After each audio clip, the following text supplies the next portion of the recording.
Analysis కార్యక్రమానికి స్వాగతం. ముందుగా ప్రధాన పత్రికలోని ప్రధాన అంశాలు మనం చూద్దాం. ముందుగా మనం ఆంధ్రజ్యోతి దినపత్రిక నుంచి ప్రధానమైన వార్త ఈరోజు కవిత రాక్షసి. ఎందుకంటే ఈ మధ్యన కవిత మాత్రం వాస్తవంగా బీఆర్ఎస్ పార్టీ వాళ్ళకి మాత్రం రాక్షసులాగానే కనబడుతుందని మనం అనుకోవాలి.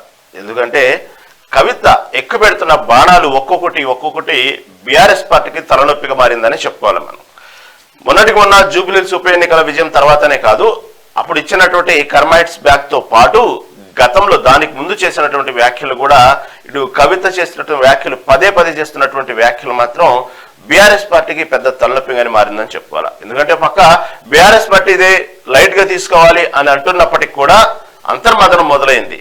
ఇది ఎంతవరకు దారి తీసిద్దా, చివరికి ఎటువంటి రోజుకొకటి చిలికి గాలివానలాగా మారి ఎటువంటి విషయాలు బయట పెట్టిద్దా కవిత?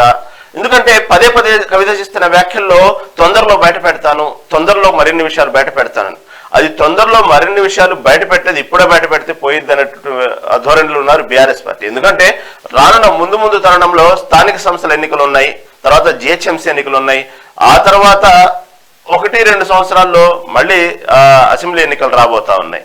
ఈ తరుణంలో కవిత వ్యాఖ్యలు ఎటు నుంచి ఎటు దారి తీస్తాయా, అది ఏ విధంగా బాణాలు ఒక్కోసారి ఎక్కువ పెట్టినటువంటి బాణాలు కొన్ని అస్త్రాల్లో ప్రధానమైన అస్త్రాలు లేదా ఆ అస్త్రాలు ఏ వరకు డ్యామేజ్ చేస్తాయనేది తెలియట్లేదు.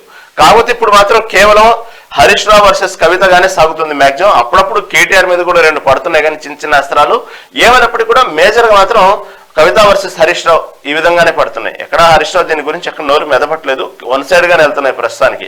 ఇక తర్వాత ఒక్కోసారి పీక్స్కి వెళ్ళినాయి అనుకోండి, అటు నుంచి వచ్చేటువంటి బాణాలు ఏ విధంగా ఉంటాయో చెప్పలేము. ఆ టైంలో పార్టీ ఏ విధంగానే డ్యామేజ్ అవ్వచ్చు.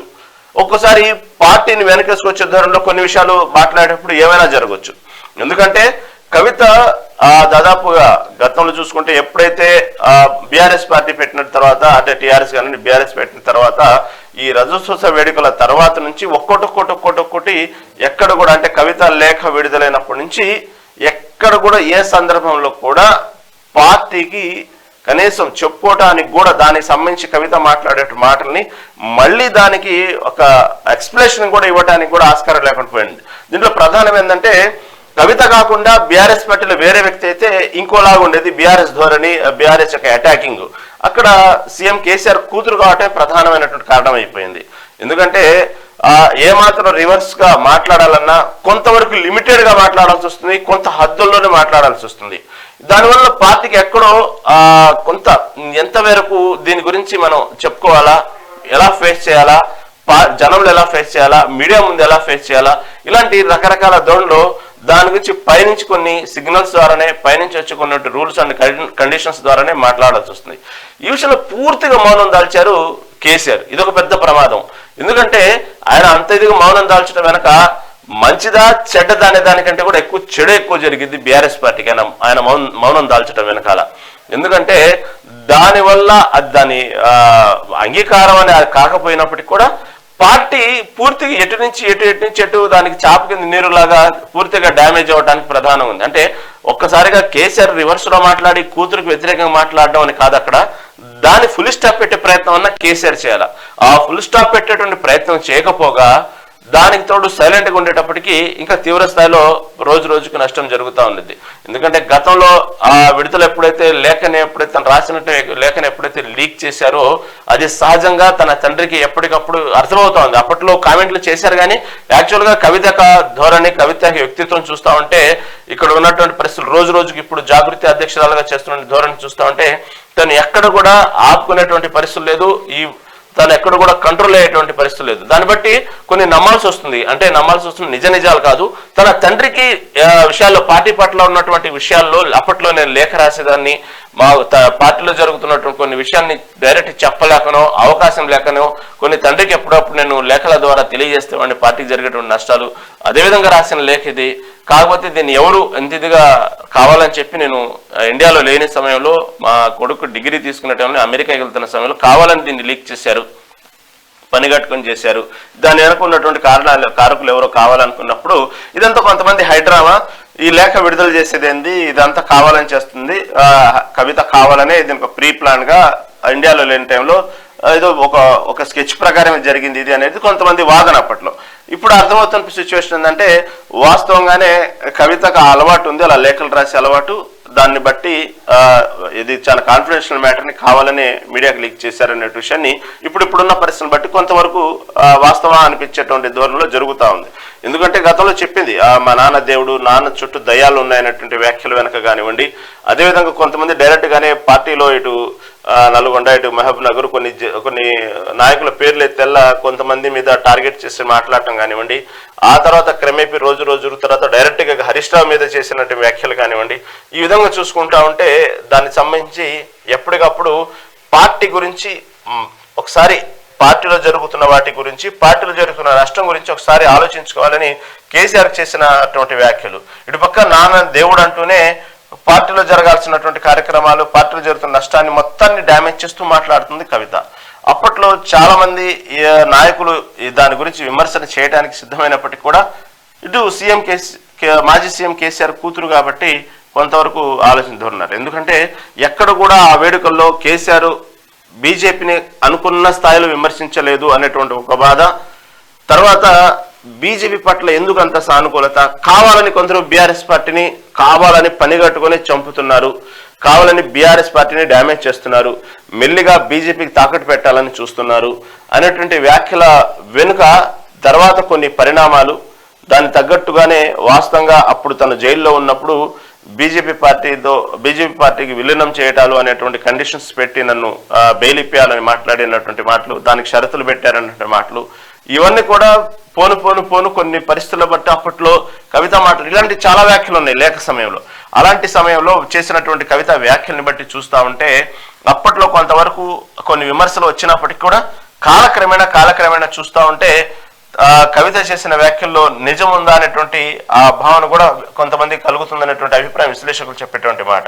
ఎందుకంటే తర్వాత కొన్ని జరిగినటువంటి పరిణామాలు, అప్పట్లో జరిగినటువంటి కొన్ని పరిణామాలు, మధ్యలో జరుగుతున్న కొన్ని పరిణామాలు, ఎన్నికల సమయాల్లో జరుగుతున్న పరిణామాలు చూస్తుంటే ఎక్కడో కొంత కోఆర్డినేషన్ గా బీజేపీతో నడుస్తుంది అనేటువంటి భావన మాత్రం కలుగుతుంది. దాన్ని బట్టి అవును అప్పట్లో కవిత చేసిన వ్యాఖ్యల్లో కొంత వాస్తవాలు ఉన్నాయనేటువంటి విషయాన్ని ఇప్పుడు కొంతమంది అర్థం చేసుకునేటువంటి ప్రయత్నం చేస్తా ఉన్నారు.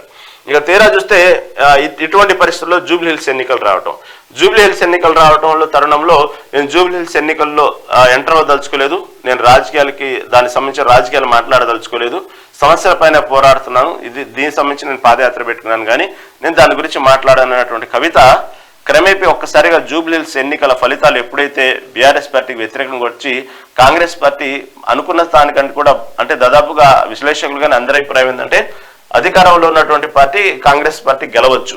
ఒక తరుణంలో అయితే అసలు బీఆర్ఎస్ పార్టీ గెలుస్తుందని చెప్పుకున్నారు జూబ్లీ హిల్స్ ఉప ఎన్నికల్లో. ఆ తర్వాత క్రమేపీ గ్రాడ్యువల్ గా ఒక్కసారిగా సీఎం రేవంత్ రెడ్డి దాన్ని చాలా సీరియస్ గా తీసుకుని 1-4 సార్లు కార్నర్ మీటింగ్స్, రోడ్ షోలు పెట్టి ఓన్లీ వన్ మ్యాన్ షో లాగా ఆయనే ఒక స్టార్ క్యాంపెయినర్ లాగా మారి దాని సంగతి అక్కడ ఉన్నటువంటి సామాజిక వర్గాలకు తగ్గట్టు మాట్లాడుతూ వాళ్ళ సామాజిక వర్గాలను అట్రాక్ట్ చేస్తూ ఎక్కడో పార్టీకి డ్యామేజ్ అవుతుంది, ఒకవేళ ఓడిపోయిద్దామనేటువంటి తరుణంలో పార్టీని ఒక్కసారిగా మళ్ళీ యూటర్న్ చేసి అసలు ఓడిపోయేది కాదు కదా, ఒక్కసారిగా వాతావరణం అంతా కాంగ్రెస్ మార్చడం మాత్రం కేవలం క్రెడిట్ రేవంత్ రెడ్డి అని చెప్పుకోవాలా. అలాంటి తరుణంలో ఆ విధంగా పార్టీ గెలిపించుకున్న తర్వాత అప్పుడు ఆ సమయంలో ఎన్నికలు జరిగినప్పుడు వచ్చినటువంటి విశ్లేషణ అంటే బీఆర్ఎస్ పార్టీ దాదాపు గెలిచిద్దని చాలా మంది అభిప్రాయం తర్వాత దాన్ని కాంగ్రెస్ వైపు మళ్లించడంలో రేవంత్ రెడ్డి ఎప్పుడైతే సక్సెస్ అయ్యారో అప్పుడు చాలా మంది కాంగ్రెస్ గెలిచిద్ది కానీ ఫైటింగ్ మాత్రం బోటాబోట్ అనేది 2,000-3,000 మెజార్టీతో బయటపడతారని కొంతమంది, అంటే టాప్ అంటే మ్యాక్సిమం అంటే 10,000 లోపు మెజార్టీ అనేది చెప్పినటువంటి కొంతమంది అన్నారు. ఎక్కువ శాతం మాత్రం 2-3,000 మెజార్టీతో బయటపడతారు అనే విషయం. ఒకనొక తరుణంలో అసలు ఎన్నికలైన తర్వాత ఏదో తేడా కొడుతుంది, బీఆర్ఎస్ కూడా గెలవచ్చు అనే అభిప్రాయాన్ని కూడా చెప్పిన వాళ్ళు ఉన్నారు. తీరా చూస్తే దాదాపుగా ఎక్కడ ఎవరి ఊహలకు అందనంత మెజార్టీతో గతంలో ఉన్న 21,000 మెజార్టీతో కూడా దాటి దాదాపు 24-25,000 మెజార్టీ వరకు వెళ్ళటం అనేది అందరిని ఆశ్చర్యానికి గురిచేసింది. అంత ఇదిగా జరిగింది, వన్ సైడ్ ఎన్నికల్లా జరిగిపోయింది. అప్పుడు ఆ సమయంలో అసలు రాజకీయాలే మాట్లాడను, జూబ్లీ హిల్స్ సంబంధించి అసలు విషయంలో అసలు ఎంటర్ కానన్నటువంటి కవిత ఒక్కసారిగా నోరిప్పేసి దానికి సంబంధించి ఇప్పుడు ఎక్కుపెడుతున్నట్టు ఫస్ట్ ఏదైనా కానీ కర్మ హెడ్స్ బ్యాక్ అని పెట్టినటువంటి ఎప్పుడైతే మెసేజ్ తర్వాత ఎక్స్ మెసేజ్ తర్వాత నుంచి కానివ్వండి, ఇంకా ఆ తర్వాత వరుసగా పార్టీ ఎందుకు ఓడిపోయింది, ఇటు పక్క చూస్తే కాంగ్రెస్ పార్టీ పట్ల చాలా వ్యతిరేకత ఉంది ప్రజల్లో, ముఖ్యంగా గ్రామాల్లో. అలాంటి కాంగ్రెస్ పార్టీని ఇంత భారీ మెజార్టీతో గెలిచిందంటే కారణం ఏంటి? కేవలం సోషల్ మీడియా, కేవలం పబ్లిసిటీలో మాత్రమే ఉంది బీఆర్ఎస్ పార్టీ. క్షేత్రస్థాయిలో లేదు, ప్రజల్లో లేకుండా చేశారు. ఓన్లీ సోషల్ మీడియాకే పరిమితమైంది బీఆర్ఎస్ పార్టీ. ఎందుకంటే ఒక పక్క అంత ఘోరంగా ప్రజల్లో, రైతుల్లో కాంగ్రెస్ పార్టీ వ్యతిరేకత ఉన్నప్పటికీ కూడా అంత భారీ మెజార్టీతో గెలవటానికి కారణం మాత్రము కేవలం వీళ్ళ స్వయంకృతాపరాధమే. బీఆర్ఎస్ పార్టీ కేవలం సోషల్ మీడియాకే పరిమితం అవుతుంది, గ్రౌండ్ లెవెల్ వెళ్ళట్లేదు, ఉద్యమాలు చేయట్లేదు, దానికి సంబంధించినటువంటి ఎక్కడ పని చేయట్లేదు. మేము కృష్ణార్జులో అని చెప్పుకునేటువంటి జబ్బలు దరుచుకునేటువంటి కేటీఆర్, హరీష్ రావు ఏం చేస్తున్నారు, అసలు ఎందుకు దీనికి సంబంధించినటువంటి ఈ విధంగా ఓటమి గల ప్రధాన కారణాలు ఏంటి అని చెప్తూ ఒక వరుసగా జూబ్లీ హిల్స్ గురించి అసలు ఎంట్రవన్ అనేటువంటి కవిత ఒక్కొక్కటి బాణాలు ఎక్కువ పెట్టడం జరిగిందనమాట. ఎందుకంటే ఎందుకు మిగతా వాళ్ళు దూరం అయ్యారు, ఓన్లీ కేటీఆర్ ఎందుకు ఆ ప్రచారం మొత్తం బాధ్యతలు తీసుకున్నారు? సరే, హరీష్ రావు అంటే వాళ్ళ నాన్నగారు చనిపోయారు కాబట్టి కొన్ని కార్యక్రమాల్లో పాల్గొనకూడదు, లేకపోతే వాళ్ళకు ఆ టైంలో ఉన్నటువంటి పరిస్థితులను బట్టి ఆయన పాల్గొనలేదు. పక్కనే ఉన్నటువంటి తలసాని శ్రీనివాస్ యాదవ్ ఏమయ్యారు? పక్కనే కదా, ఆ చుట్టుపక్కల ప్రాంతాల్లో ఏ చిన్న చిన్న షాపుల ఓపెనింగ్కి, చిన్న చిన్న సమస్యలకి, ఏ కార్యకర్తకు సమస్య వచ్చినా వెంటనే ప్రతిదానికి నేనున్నానని వచ్చేటువంటి తలసాని శ్రీనివాస్ యాదవ్ 2 అడుగులు వేస్తే పక్కనే ఉన్నటువంటి జూబ్లీ హిల్స్ నియోజకవర్గంలో ఎందుకు ప్రచారానికి ఉపయోగించుకోలేదు? ముఖ్యంగా తలసాని శ్రీనివాస్ యాదవ్ కూడా యాదవ సామాజిక వర్గానికి చెందిన అతనే, ఇటుపక్క నవీన్ యాదవ్ సొంత బంధువు. అలాంటి వ్యక్తిని కనుక బీఆర్ఎస్ పార్టీలో రంగం దిపితే బీఆర్ఎస్ పార్టీ తరఫున కొద్ది గొప్ప అతను ఓట్లు చీల్చేవారు కదా, బీఆర్ఎస్ పార్టీ కొంతవరకు లాభం అయ్యేది కదా. కానీ ఎందుకు ఆ ప్రయత్నం చేయలేదు? ఎందుకు నాయకులు దూరం అయ్యారు? కేసీఆర్ వస్తారు, కేసీఆర్ వచ్చిన తర్వాత రూపురేఖలు మారిపోతాయి. ఎందుకంటే Revanth Reddy only star campaign లాగా, అతను కూడా 1 మ్యాన్ ఆర్మీ లాగా మొత్తం ఆయనే పోరాడుతూ ఉన్నారు. కాబట్టి ఇలాంటి టైంలో ఒక్కసారి కేసీఆర్ గానే మీటింగ్ పెడితే దాని మొత్తం స్వరూపం మారిపోయింది. కాబట్టి అనేటువంటి కొంత 2-3 రోజులకు నడిచినటువంటి ప్రచారాన్ని ఎందుకు ఒక్కసారిగా కేసీఆర్ రాకుండా ఆ ప్రచారం అంతా ఓన్లీ కేటీఆర్ఏ భుజాన్ని ఎందుకు వేసుకున్నారు? తర్వాత దీనికి సంబంధించినటువంటి కావలసిన బీఆర్ఎస్ నాయకులు, ప్రముఖమైన నాయకులు ఎందుకు ఇప్పుడు కాంగ్రెస్ సంబంధించిన వాళ్ళు ఉంటే దాదాపుగా అందరూ మినిమం డోర్ టు డోర్ 1-2 గల్లీలన్నా తిరిగారు కాంగ్రెస్ పార్టీ సంబంధించి. కానీ బీఆర్ఎస్ పార్టీ సంబంధించి ఎందుకు ముందు రాలేదు?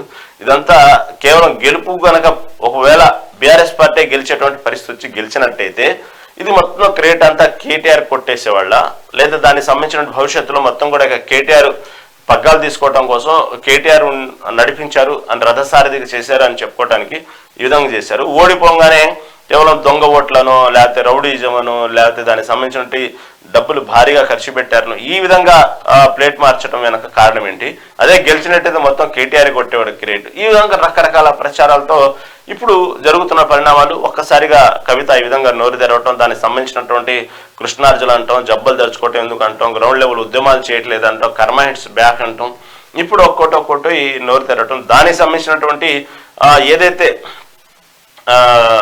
కేవలం హరీష్ రావు గతంలో హరీష్ రావు సంబంధించినటువంటి కొన్ని భూములు కానివ్వండి, ఆయన సంబంధించిన ఫామ్ హౌస్లు కానివ్వండి, ఇవన్నీ కూడా అతన్ని భూములు కాపాడటం కోసం అతనితో పాటు కొంతమంది ఎంపీలు, ఎమ్మెల్యేలు, హరీష్ రావుతో పాటు ఉన్నటువంటి కొంతమంది ఇలాంటి వాళ్ళ భూములు, వాళ్ళకి సంబంధించినటువంటి ఫామ్ హౌస్ల కోసమే త్రిపురల్ అలైన్మెంట్ కూడా చివరికి మార్చి అనేక మంది రైతులకి అక్కడ ఉన్నటువంటి భూములు అన్యాయం చేశారు. కేవలం వాళ్ళ కోసమే, వాళ్ళ స్వలాభం కోసమే త్రిపురల్ అలైన్మెంట్ మార్చారు అని ఒక్కసారిగా 400 ఎకరాల వరకు ఈ విధంగా చేశారు. 400 ఎకరాల అతను ఫామ్ హౌస్ ఉంది, అతనికంటే ఒక పెద్ద రిసార్ట్ ఉంది, అది ఎవరికి పడితే అలా ప్రవేశం ఉండదు. హరీష్ రావు కావాలంటే ఉమ్మడి మెదక్ జిల్లాలో ఇవన్నీ నా దగ్గర ఆధారాలు ఉన్నాయి అంటూ కవిత చేసిన వ్యాఖ్యలు ఒక్కసారిగా మళ్ళీ దుమారం రేపినాయి. భవిష్యత్తులో దీంతో పాటు ఇంకా కొన్ని కూడా నేను బయట పెట్టబోతున్నాను, ముందు ముసల పండగ అనే విధంగా కవిత చేసినటువంటి వ్యాఖ్యలు ఒక్కసారిగా మళ్ళీ బీఆర్ఎస్ని ఉలిక్కి పడేలా చేసినాయి. నేను ఎంటర్ అవ్వను అనేటువంటి కవిత చేసినటువంటి వ్యాఖ్యల్ని ఒక్కసారిగా మళ్ళీ జూబ్లీ హిల్స్ టాపిక్తో ఎంటర్ అవుతుంతో పాటు ఇటుపక్క హరీష్ రావు, కేటీఆర్ మీద బాణాలు ఎక్కువ పెడుతూ కావాలంటే చాలా వ్యాపారాల్లో ఇటు హరీష్ రావు, రేవంత్ రెడ్డి కొన్ని బినామీలుగా ఉన్నారు హరీష్ రావు, అందుకే వాళ్ళిద్దరి మధ్యన అలా కాంప్రమైజ్ నడుస్తూ ఉంది. అటు ప్రభుత్వాన్ని కూడా వ్యతిరేకంగా మాట్లాడుతూ ప్రభుత్వం మీద కూడా జస్ట్ విమర్శలు చేయడంతో పాటు లైట్గా అలా టచ్అప్ ఇస్తూనే ఓవరాల్గా కేటీఆర్, హరీష్ రావుని బాగా తీవ్రస్థాయిలో విమర్శించడం ఒక్కసారిగా మళ్ళీ బీఆర్ఎస్ పార్టీలో ఒక్కసారి ఉలిక్కి పడేలా చేసి, దానికి సంబంధించి ఇప్పుడు వెంటనే ఇటు బీఆర్ఎస్ పార్టీ జరిగినటువంటి డ్యామేజ్ని కవర్ చేసుకోవడానికి వెంటనే మళ్ళీ ఇప్పుడు కవిత మీద మళ్ళీ అటాకింగ్ మొదలు పెట్టారు. కానీ ఎక్కడ కూడా దానికి సంబంధించి వ్యక్తిగతమైనటువంటి ఆరోపణలాగానే ఉన్నాయి, కానీ కవితవి ఎక్కడ కూడా రాష్ట్ర ప్రయోజనాల కోసము ఇక్కడ సంబంధించినటువంటి రాష్ట్రం మీద సమస్యల మీద మాట్లాడేలా లేవు. కేవలం ఇండివిజువల్ గా హరీష్ రావు మీద టార్గెటెడ్ గానే మాట్లాడుతున్నట్టుంది, కానీ కవిత వ్యాఖ్యలు ఎక్కడ రాష్ట్ర ప్రయోజనాలు లేవు అంటూ కవర్ చేసుకుంటూనే బీఆర్ఎస్ పార్టీ దానికి సంబంధించినటువంటి ఎక్కడో దీనికి సంబంధించినటువంటి, ఎందుకంటే ఇంకా ఇప్పుడు ప్రస్తుతం జూబ్లీహిల్స్ ఉప ఎన్నికల్లో కాంగ్రెస్ పార్టీ గెలిచినటువంటి జోష్ మీద కొద్ది రోజుల్లోనే దాదాపు మనకు తెలిసి నోటిఫికేషన్ వచ్చేటువంటి అవకాశం ఉంది స్థానిక సంస్థల ఎన్నికలకు సంబంధించి. దాని గురించి చర్చలు కూడా జరుగుతున్నాయి. ముందుగా ఈ సర్పంచ్ ఎన్నికలు పెడతామా, లేకపోతే జెడ్పీటీసీ ఎంపీటీసీ పెడదామా, అదేవిధంగా ఆ తర్వాత జిహెచ్ఎంసీకి వెళ్దామా, ప్రస్తుతం ఉన్నటువంటి ఏదైతే బీసీ రిజర్వేషన్ సంబంధించినటువంటి అంశాలు ఉన్నాయో అవి ఎడితిరిగి కోర్టులో ఉంది కాబట్టి డైరెక్ట్ గా పార్టీ తరపునే రిజర్వేషన్ ఇచ్చేసి 42% గతంలో ఉన్నటువంటి పాత రిజర్వేషన్ అమలు చేస్తూనే పార్టీ తరపున బీసీలకు రిజర్వేషన్ ఇచ్చి ముందుకెళ్దామా. ఎందుకంటే ఇప్పుడున్నటువంటి పాజిటివ్ మూమెంట్ ని వాడుకొని ఈ స్థానిక సంస్థల ఎన్నికల్లో కూడా మనం ఒక్కసారిగా మొత్తం దాదాపుగా కాంగ్రెస్ పార్టీ ఎక్కువ స్థానాలు గెలుచుకోవడానికి అవకాశం ఉండేటువంటి వాతావరణాన్ని వాడుకుందామా అన్నటువంటి తరుణంలో కాంగ్రెస్ పార్టీ మంచి ఊపు మీద ఉంటే ఈ విధంగా బీఆర్ఎస్ పార్టీని డిస్టర్బ్ చేస్తున్న సందర్భంలో ఇటు స్థానిక సంస్థలతో పాటు, ఎందుకంటే వరుస ఓటములు, వరుస నోటీసులు, ఇళ్లలో వరుస తగాదలు, ఇవన్నీ సమస్యలతో పాటు ఇటు బీఆర్ఎస్ పార్టీ సంబంధించినటువంటి కార్యకర్తలు పార్టీలో ఎక్కడో కొంత నిరుత్సాహం, కొంత దానికి సంబంధించినటువంటి వరుస ఓటములకి వైఫల్యాలకి కొంత డీలాపడి ఉన్నారు. ఈ సమయంలో ఈ వ్యాఖ్యల వెనుక, కవిత చేసేటువంటి వ్యాఖ్యల వెనుక భవిష్యత్తులో కనుక ఇటు వచ్చేటువంటి స్థానిక సంస్థల ఎన్నికల మీద కూడా ఆ ఇంపాక్ట్ కనబడిద్ది. ఇక వరుసగా ఇదే విధంగా జరిగితే అసెంబ్లీ ఎన్నికల సమయానికి దాదాపుగా పార్టీ ఎందుకు పనికి రాకుండా డీలా పడిపోతే మళ్ళీ ఇంకోసారి కాంగ్రెస్ పార్టీ అధికారంలో వచ్చేటువంటి అవకాశం ఉంది. అప్పుడు పూర్తిగా మనం ఎందుకు కనుమరుగైపోతాం 10 ఏళ్ళు అంటే అన్నటువంటి భయము, ఎక్కడో ఒక ఇన్సెక్యూర్ ఫీలింగ్ అయితే బీఆర్ఎస్ పార్టీలో ఉంది. కాబట్టి దానికి తగ్గట్టు ఇప్పుడు రేపు వచ్చేటువంటి స్థానిక సంస్థల ఎన్నికల్లో మినిమం ఫైట్ చేయడానికైనా దానికి సిద్ధమవుతున్నప్పుడు ఈమె మాట్లాడే సందిగ్ధంలో పడ్డారు. ఇంకా లాభం లేదన్నటువంటి విషయంలో ఇక కొంతమంది కౌంటర్ అటాక్ అప్పుడే స్టార్ట్ చేయడం మొదలుపెట్టారు. దాంట్లో భాగంగానే ఎమ్మెల్యే చింతా ప్రభాకర్, సంగారెడ్డి ఎమ్మెల్యే చింతా ప్రభాకర్ చేసిన వ్యాఖ్యలు ఇప్పుడు హైలైట్ కింద. కవిత రాక్షసి, కారణ జన్ముడి కడుపున పుట్టడం దురదృష్టం, వ్యాపారాలని కాపాడుకునేందుకే రేవంత్ కుమ్మక్కు, హరీష్ రావుకు ఆమె క్షమాపణ చెప్పాలి, సంగారెడ్డి ఎమ్మెల్యే చింతా ప్రభాకర్ వ్యాఖ్యలు. ఇది మొదటి నుంచి చాలా మంది జరుగుతున్నట్టు వార్త ఏంటంటే, మొదట్లో అదే ఆంధ్రజ్యోతి పత్రిక తొందరపడి కోయిల ముందే కూసిందన్నట్టు కాంగ్రెస్ పార్టీలో చేరటానికి కవిత సిద్ధమవుతున్నారు. ఇప్పటికే హైకమాండ్తో మాట్లాడటం కూడా జరిగింది. కాంగ్రెస్ పార్టీకి సంబంధించి వచ్చేటప్పుడు ఇంతమందిని ఎమ్మెల్యేలను తెస్తాను, నాకు ఈ మంత్రి పదవి కావాలి అనే విధంగా కూడా కవిత రాయబారాలు జరుగుతున్నాయి.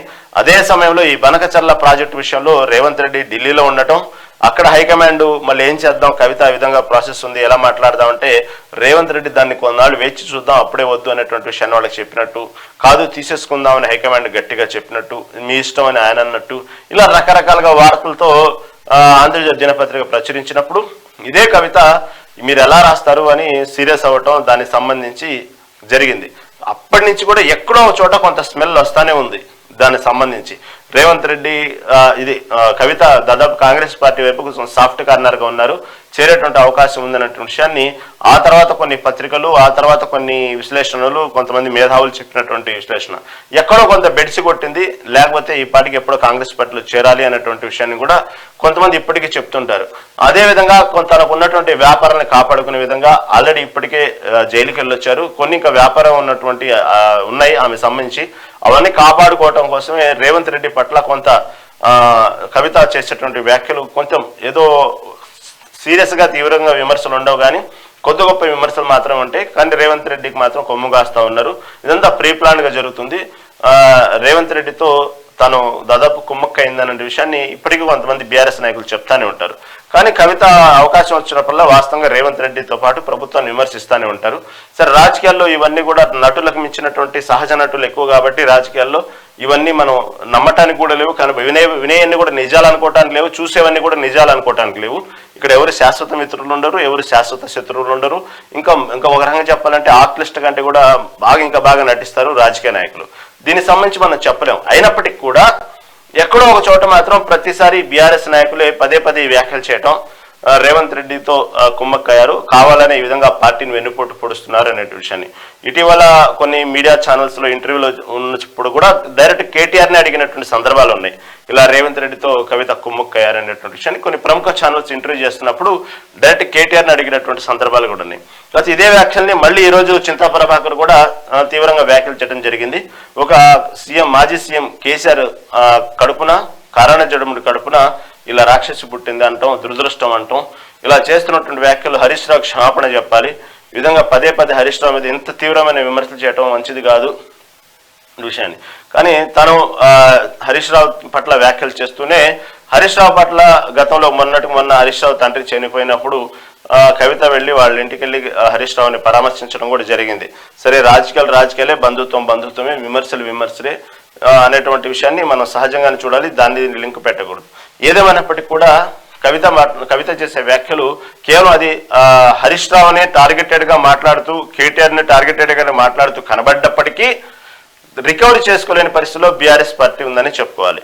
ఎందుకంటే ఒక కుటుంబ సభ్యురాలుగా ఉంటూ, ఒక పార్టీలో మంచి పొజిషన్లో ఉంటూ, ఒక ఎమ్మెల్సీగా ఉన్నటువంటి కవిత చేసేటువంటి వ్యాఖ్యలు అది ఎంతవరకు తీసి పారేద్దామన్నా కూడా చేస్తున్న వ్యాఖ్యలు ఏంటంటే ఆస్తుల్లో వాటాలో లేకపోతే నన్ను అట్టన్నారు నన్ను ఇట్టన్నారు చేస్తున్న వ్యాఖ్యలు కాదు కదా.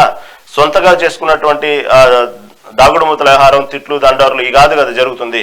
కేవలం వాళ్ళ అవినీతిని బయట పెట్టడం, అవినీతి విషయంలో ఏ విధంగా చేస్తున్నారు, పార్టీని ఏ విధంగా లాక్కోబోతున్నారు, ఏ విషయాల్లో బినామీలుగా ఉన్నారు, ఎక్కడెక్కడ వ్యాపారాలు చేస్తున్నారు, ఇవన్నీ చేస్తున్నటువంటి వ్యాఖ్యలు పార్టీని అంటే బీఆర్ఎస్ పార్టీ ఇంత అవినీతి చేస్తుందా, అధికారంలో ఉన్నప్పుడు 10 ఏళ్లలో ఈ విధంగా నిజంగానే అప్పట్లో ప్రతిపక్షాలు చెప్పినట్టు ఈ విధంగానే సంపాదించుకున్నారా, ఇంత దోచుకున్నారా అనేటువంటి వ్యాఖ్యలు కూడా ఎక్కడో అండర్ కరెంట్ గా వెళ్తా ఉన్నాయి జనాల్లో తెలంగాణ వ్యాప్తంగా.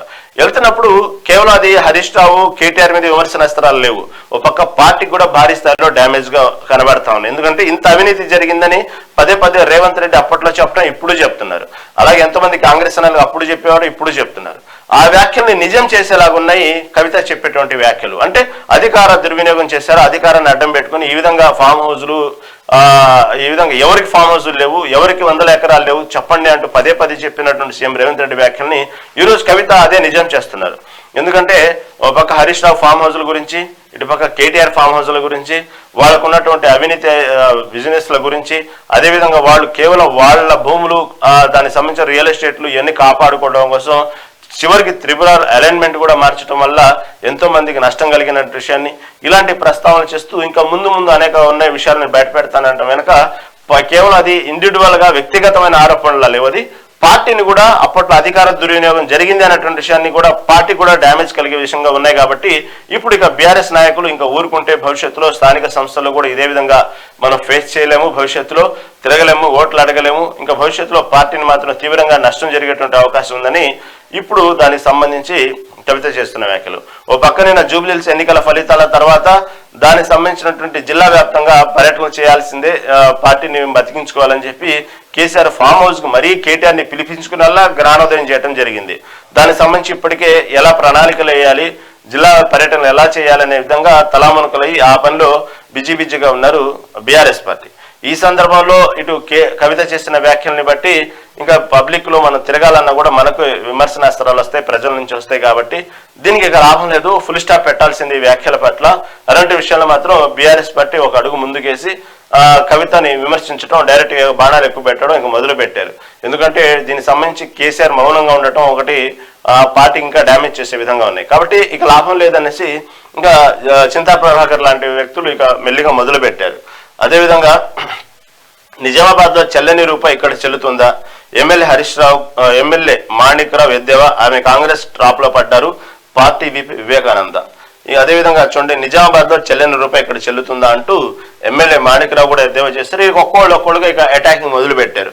ఆమె కాంగ్రెస్ ట్రాప్ లో పడ్డారంటూ పార్టీ విపి వివేకానంద.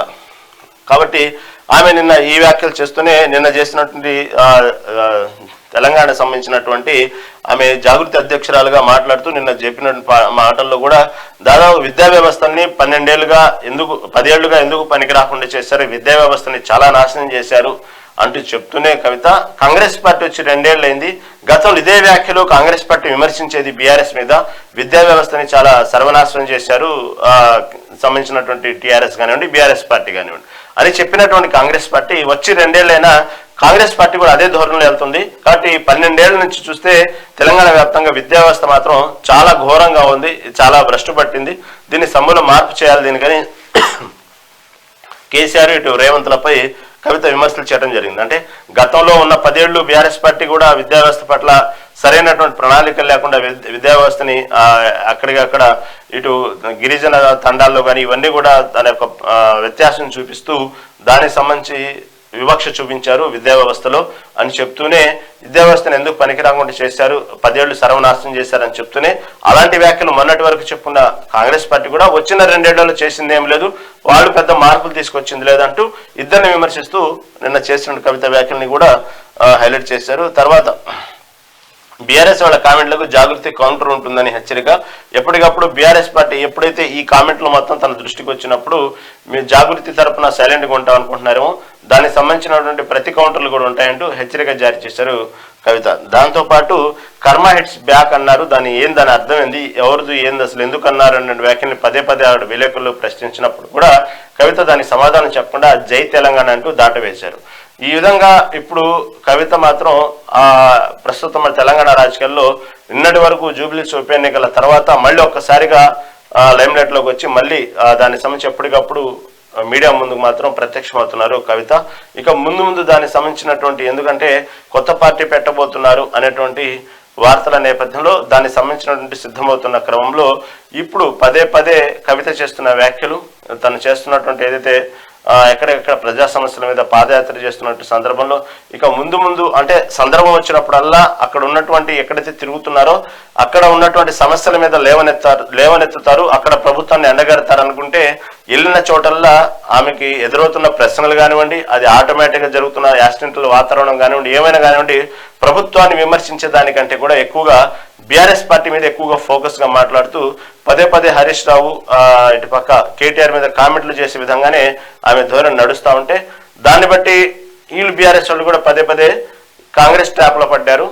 వెళ్ళిన చోటల్లా సమస్యల మీద కాంగ్రెస్ ని ప్రభుత్వాన్ని విమర్శించకుండా కేవలం బీఆర్ఎస్ పార్టీని విమర్శిస్తున్నారు, బీఆర్ఎస్ లో కొంతమంది నాయకులు విమర్శిస్తున్నారంటే ఎక్కడో కవిత కాంగ్రెస్ ట్రాప్ లో పడ్డారు అన్నటువంటి విషయాన్ని అర్థమవుతుంది కదా అంటూ బీఆర్ఎస్ పార్టీ చేస్తున్న వ్యాఖ్యలు ఇప్పుడు ప్రధానంగా చర్చకు వస్తున్నాయి. ఈ విధంగా కవిత రాక్షసి అంటూ ఆంధ్ర దినపత్రిక హైలైట్ చేసింది. ఇంకా తర్వాత జరిగినటువంటి ఏదైతే రామోజీ ఫిలిం సిటీలో జరుగుతున్నటువంటి రామోజీ ఈ ఎక్సలెన్స్ అవార్డ్స్ కార్యక్రమంలో నిన్న అందరూ చూశారు. ఇటుపక్క దానికి సంబంధించిన కార్యక్రమం చాలా అట్టహాసంగా చాలా అద్భుతంగా జరిగింది. ఆ విషయంలో 2 తెలుగు రాష్ట్రాల ముఖ్యమంత్రులు మాట్లాడుకున్న విధానం, వాళ్ళ మధ్యలో ఉన్నటువంటి స్నేహము, ఆ బంధము, దాని గురించి అన్ని మీడియాస్ బాగా హైలైట్ చేసినాయి. కాబట్టి దీనికి సంబంధించి చర్చల ద్వారానే 2 సమస్యలు పరిష్కరిద్దాం. ఇటు ఓవరాల్ గా దాంట్లో నడిచింది మాత్రం తెలుగు భాష పట్ల ఉన్నటువంటి ఔన్నత్యాన్ని చాటాలి. ఇక నుంచి ప్రతిదీ తెలుగు భాషని గౌరవిద్దాం.